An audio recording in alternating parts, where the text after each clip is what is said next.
Hi, I'm Nikki, and I'm an outreach worker with the UFO Project. This video is for use with the UFO Model Education and Support Group. We're going to start with a brief overview for group facilitators, and the rest of the video should be shown to participants at the beginning of the group.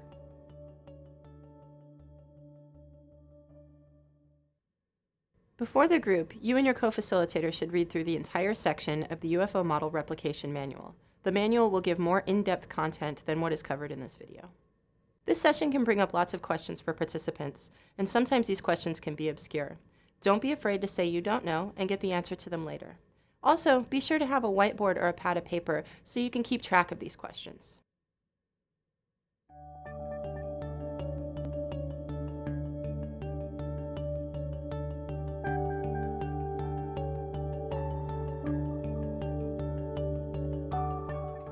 Hi, I'm Nikki, and I'm an outreach worker with the UFO Project. Today, we're going to be talking about how to keep you and your friends healthy, and how to decrease risk for Hep C transmission.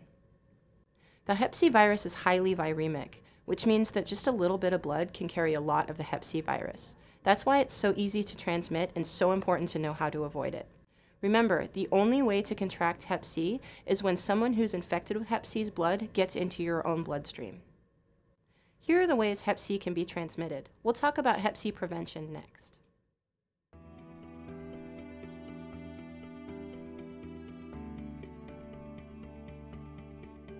Needles. This is the most common route of transmission of hepatitis C. When someone who is Hep C infected shares a needle with another person, the virus can very easily enter that second person's bloodstream. This is true for any use of needles, not just for injecting drugs, but also things like hormones or silicone. Cookers, cottons, water, alcohol wipes, tourniquets, and other injecting equipment.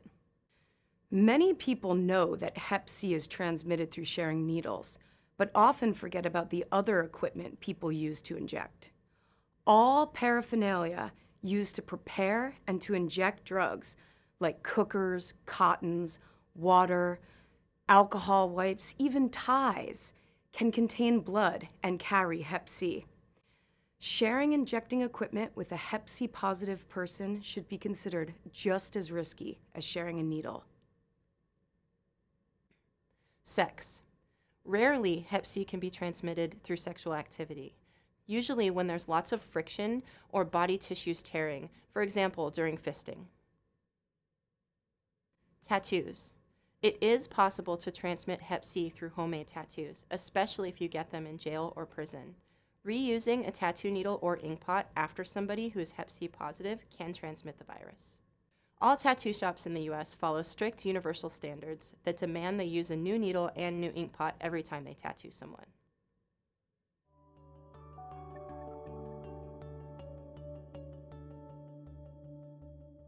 Stopping injecting drugs. This is the most effective way to prevent getting Hep C or passing it to others. Of course, it's a lot easier to say that than it is to do it. But talk to your facilitator about your options.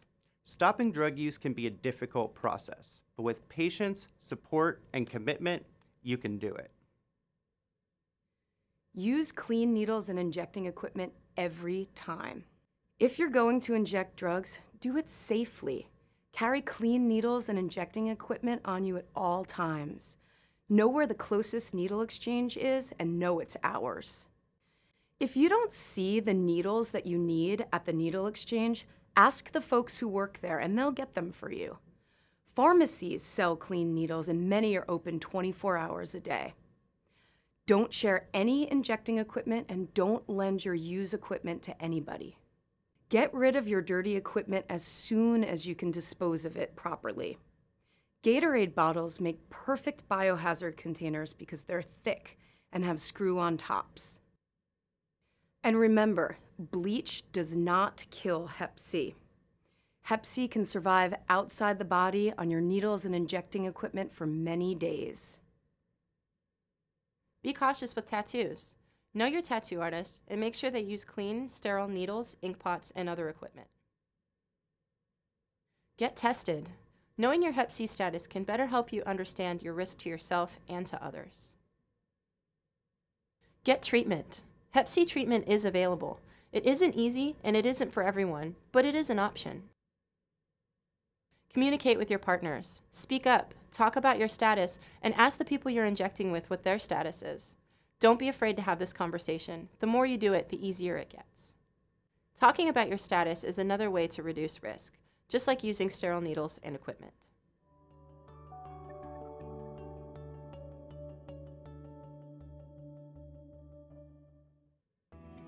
Can I get it from going down on my girlfriend when she's on the rag? It is theoretically possible if you have open sores in your mouth and your partner is on her period, but you're much more likely to get a Hep C infection from sharing needles and other equipment.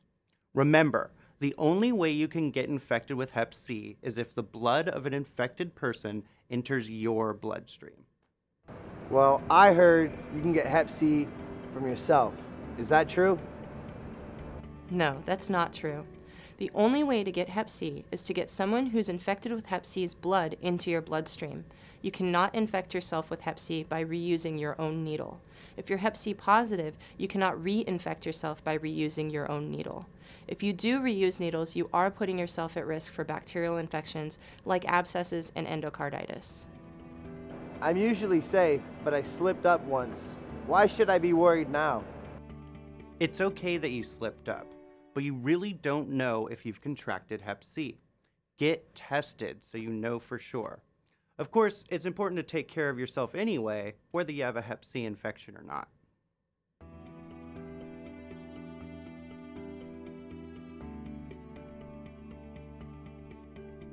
There's been people that we use with sometimes, but I mean, they know that like our little station is our little station of, this is how we're going to do it. You can do it in the same room, but how about over there kind of thing.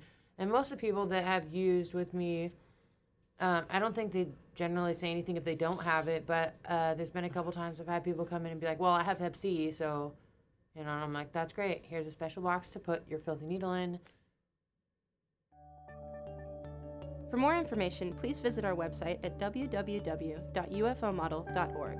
And for any questions, please contact us via phone or email. Thanks for watching, and stay safe.